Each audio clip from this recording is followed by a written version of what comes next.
वज़ीर आज़म शहबाज शरीफ की सऊदी वलीअहद शहजादा मोहम्मद बिन सलमान से मुलाकात। दोतरफ़ा ताल्लुकात और बाहमी दिलचस्पी के अमूर पर तबादला ख्याल। दोनों रहनुमाओं ने पाकिस्तान और सऊदी अरब के ताल्लुकात को मज़ीद मुस्तहकम करने के अज़्म का इआदा किया। मुलाकात में army chief general Asim Munir, नायब वज़ीर आज़म इसहाक़ डार और वज़ीर आला पंजाब मरीम नवाज़ भी मौजूद थी।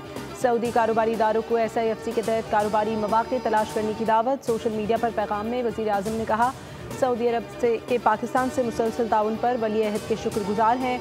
वज़ीर आज़म की सऊदी वज़ीर सरमाकारी और जॉइंट टास्क फोर्स पर आए इक़्तिसादी मसरूफियात के सरबराह से भी मुलाकात।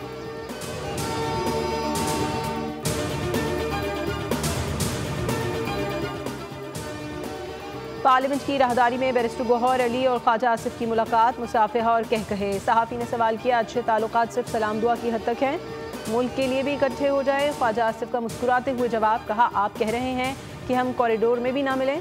बैरिस्टर गौहर बोले, हम पहले ही कह चुके हैं, दहशतगर्दी के खिलाफ इत्तफाक होना चाहिए।